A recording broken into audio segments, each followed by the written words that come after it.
Assalamualaikum warahmatullahi wabarakatuh.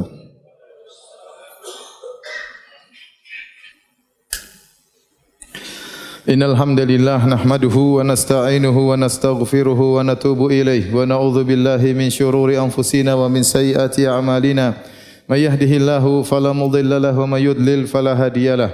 Wa asyhadu an la ilaha illallah wahdahu la syarikalah wa asyhadu anna Muhammadan abduhu wa rasuluhu la nabiyya ba'dah.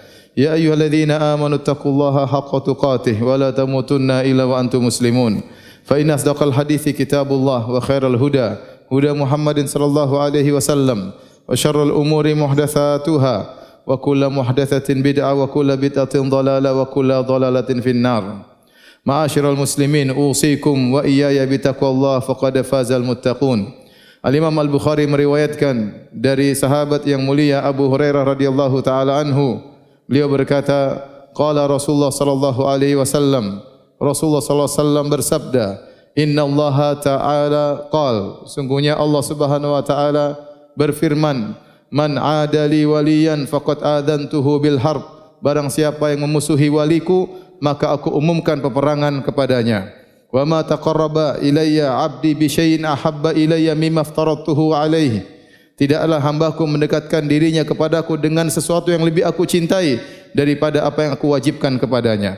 Wala yazalu 'abdi yataqarrabu ilayya bin nawafil hatta uhibbah, dan senantiasa hambaku mendekatkan dirinya kepadaku dengan perkara-perkara yang sunnah sampai aku mencintainya. Fa idza ahbabtuhu, kalau aku sudah mencintainya, kuntu sam'ahu alladhi yasma'u bihi, aku menjadi pendengarannya yang dia mendengar dengannya. Wa basarahu alladhi yubsiru bihi, dan aku menjadi penglihatannya yang dia melihat dengannya. Wa yadahu allati yabtishu biha, dan aku menjadi tangannya yang dia memukul dengan tangannya tersebut. Wa rijlahu allati yamshi 'alaiha, dan aku menjadi kakinya yang dia berjalan di atas kakinya tersebut. Fa in sa'alani fa la u'tiyannahu, kalau dia memohon kepadaku maka sungguh aku akan mengabulkan permohonannya. Wa la in ista'adzani la u'idhannahu, kalau dia minta perlindungan kepadaku maka sungguh aku akan melindunginya. Hadis ini hadis yang sahih yang diriwayatkan dalam Sahih Al-Bukhari, menjelaskan tentang hakikat seorang wali, yang barang siapa memusuhi wali tersebut maka sungguh dia telah diajak berperang oleh Allah Subhanahu wa taala. Dia akan diperangi oleh Allah Subhanahu wa taala. Siapakah wali tersebut? Dalam hadis qudsi ini Allah Subhanahu wa taala menjelaskan bahwasanya seorang wali adalah yang mendekatkan dirinya kepada Allah Subhanahu wa taala dengan perkara-perkara yang wajib. Setelah itu dia pun berusaha mendekatkan dirinya kepada Allah dengan perkara-perkara yang sunnah, dan selalu demikian, wala yazalu abdi, yaitu hambaku senantiasa mendekatkan dirinya kepadaku dengan perkara-perkara yang sunnah. Dan apa buahnya? Buahnya jika dia menjadi seorang wali, kata Allah, hatta uhibbah, aku pun mencintainya. Dan jika Allah sudah mencintainya, maka Allah akan menjadi pendengarannya, jadi penglihatannya, jadi tangannya, jadi kakinya. Dalam sebagian riwayat, ya, walisanahu alladhi yantiqu bihi, maka aku menjadi lisannya yang dia berbicara dengan lisan tersebut. Wa qalbahu alladhi yaqilu bihi, dan aku menjadi hatinya yang dia berfikir dengan hatinya tersebut. Ini adalah buah dari perjuangan seorang menjadi seorang wali Allah Subhanahu wa taala. Maka senantiasa dia akan diberi taufik oleh Allah Subhanahu wa taala. Allah akan menjaga pandangannya. Dia tidak akan melihat sembarangan. Kalau dia ingin melihat keburukan, maka Allah akan memalingkannya. Kalau ada hal-hal buruk yang mungkin terlihat, maka dia akan menghindarinya. Allah juga akan menjaga pendengarannya. Dia akan dibuat gelisah jika mendengar hal-hal yang buruk. Dia tidak suka mendengar perkara-perkara yang ghibah, bahkan dia dijauhkan dari hal-hal yang buruk untuk didengarkan. Hatinya menjadi benci untuk mendengarkan perkara-perkara yang haram. Demikian juga tangannya, demikian kakinya, dia tidak akan melangkahkan kakinya, ya, menuju hal-hal yang diharamkan oleh Allah Subhanahu wa taala. Ada seorang salaf, tatkala dia sakit kemudian kakinya harus diamputasi.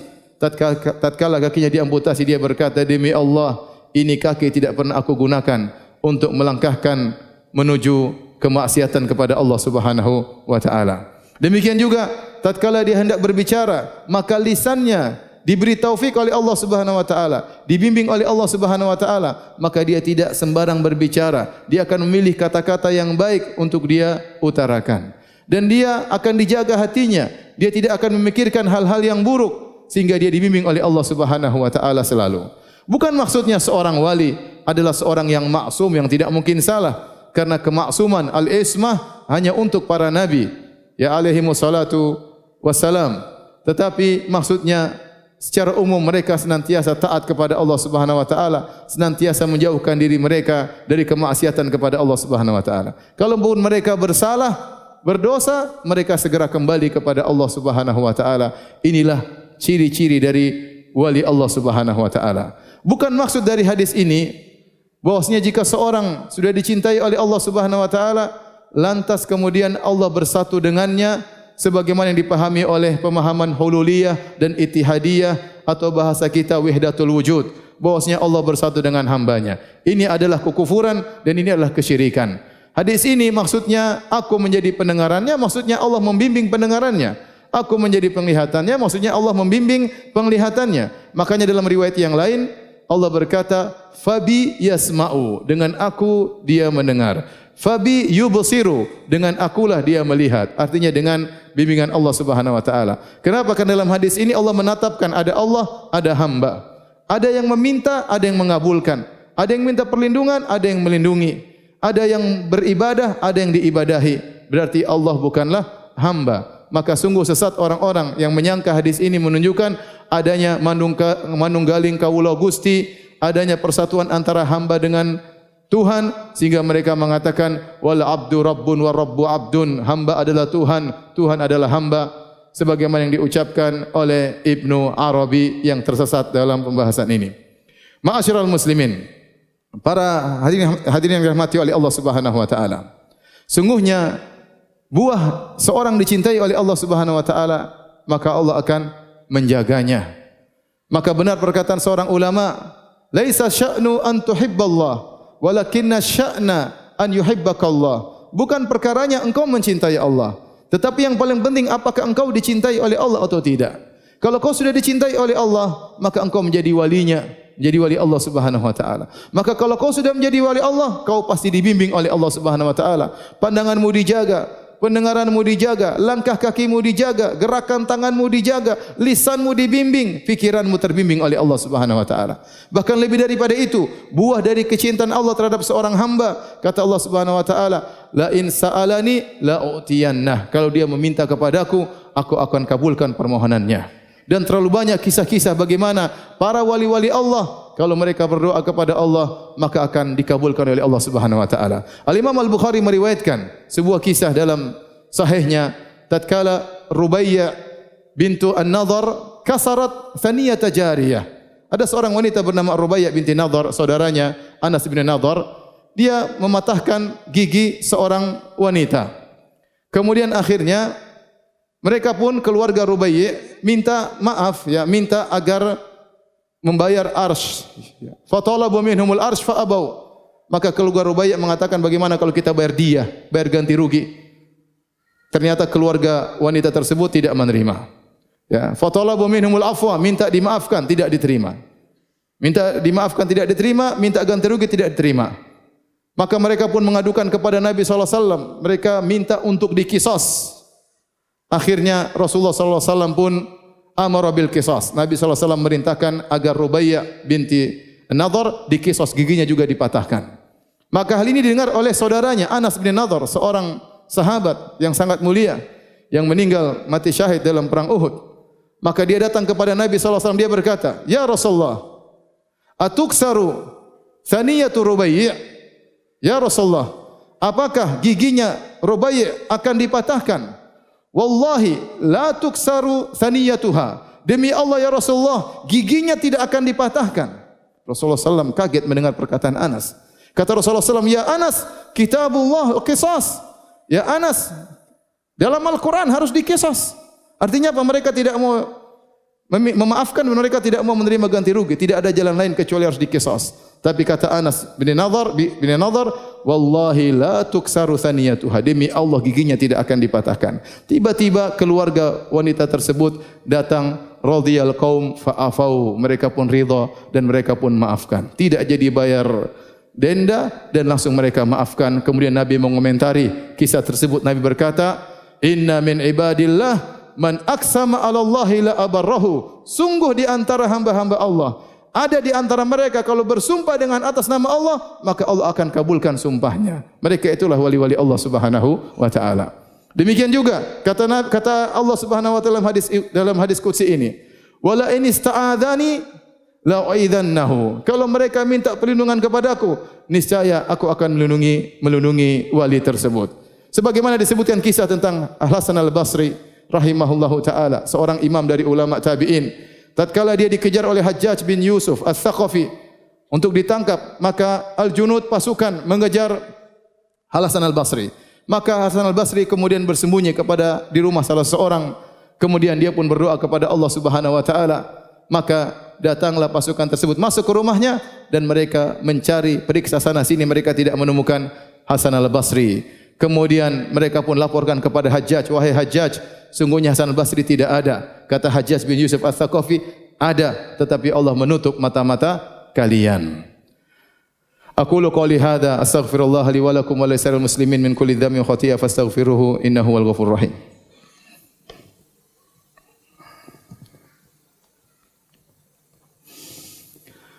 Alhamdulillahi ala ihsanih wa syukru lahu ala taufiqihi wa amtinani wa asyhadu an la ilaha illallah wahdahu la syarika lahu ta'dhiman li sya'nihi wa asyhadu anna Muhammadan abduhu wa rasuluhu da'i ila ridwanihi.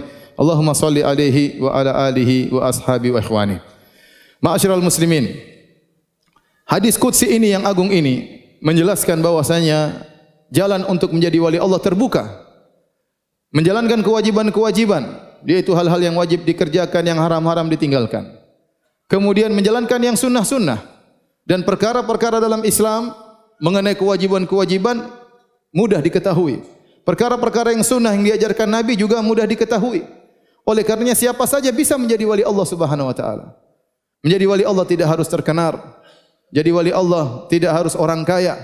Siapapun yang mau jadi wali Allah bisa. Tinggal menjalankan kewajiban-kewajiban, meninggalkan yang haram, menjalankan yang sunnah-sunnah, maka dia menjadi wali-wali Allah Subhanahu wa taala. Maka tidak benar bahwasanya yang dikatakan oleh sebagian orang untuk menjadi wali-wali Allah harus menempuh jalan-jalan tertentu, harus menempuh ritual-ritual tertentu, harus belajar pada guru-guru tertentu, harus melakukan cara-cara tertentu. Ini semua dusta. Untuk menjadi wali Allah mudah, tinggal menjalankan perintah Allah, meninggalkan yang haram dan mendekatkan dirinya kepada Allah dengan perkara-perkara yang sunnah. Maka seorang bisa menjadi wali-wali Allah Subhanahu wa taala. Sementara dia selalu mendekatkan dirinya kepada Allah dengan yang sunnah-sunnah, maka dia semakin dicintai oleh Allah Subhanahu wa taala, maka semakin tinggi tingkat perwaliannya. Oleh karenanya sungguh aneh di zaman sekarang, ada sebagian orang-orang yang terjerumus dalam kemaksiatan dianggap wali, yang minum khamar dianggap wali, yang meninggalkan salat dianggap wali, bahkan melakukan kemungkaran, bahkan orang gila dianggap wali, dikatakan wali majdub. Saya tidak tahu yang gila walinya atau yang menganggap dia sebagai wali. Sampai mereka melakukan kemungkaran, melakukan kemaksiatan dianggap wali. Ya akhi, wali Allah Subhanahu wa taala jelas itu orang-orang yang mendekatkan dirinya kepada Allah dengan sunnah-sunnah Nabi sallallahu alaihi wasallam. Orang-orang yang dijaga pandangannya, dijaga pendengarannya, dijaga lisannya, tidak asal ngomong, tidak asal berbicara, dijaga fikirannya, dijaga langkahnya. Tapi sebagian orang justru tidak salat dianggap sebagai wali. Justru sebagian orang menganggap kemaksiatan sebagai kebaikan, justru dianggap wali. Sebagian orang dianggap semua agama benar masuk surga, maka dianggap wali. Ini adalah cara berfikir yang salah tentang wali-wali Allah Subhanahu wa taala. Semoga Allah Subhanahu wa taala menjadikan kita menjadi wali-walinya, penolong agamanya, dan semoga Allah Subhanahu wa taala mengampuni dosa-dosa kita, dan semoga Allah Subhanahu wa taala masukkan kita dalam surganya. Innallaha malaikatahu yusholluna 'alan nabi ya ayyuhalladzina amanu shallu 'alaihi wa sallimu taslima. Allahumma shalli 'ala Muhammad wa 'ala ali Muhammad kama shallaita 'ala Ibrahim wa 'ala ali Ibrahim innaka Hamidum Majid. Wa barik 'ala Muhammad wa 'ala ali Muhammad kama barakta 'ala Ibrahim wa 'ala ali Ibrahim innaka Hamidum Majid. Allahumma ighfiril muslimina wal muslimat wal mu'minina wal mu'minat al ahya'i minhum wal amwat innaka sami'un qarib mujibu da'wat. ويا قاضي الحاجات. اللهم آت نفوسنا تقواها وزكها أنت خير من زكاها أنت ولي مولاها. اللهم إنا نسألك حبك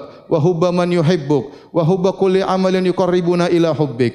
اللهم إنا نسألك فعل الخيرات وترك المنكرات وحب المساكين وأن تغفر لنا وترحمنا وإذا أردت بعبادك فتنة فاقبضنا إليك منها غير مفتونين. ربنا آتنا في الدنيا حسنة وفي الآخرة حسنة وقنا عذاب النار. أقيموا الصلاة.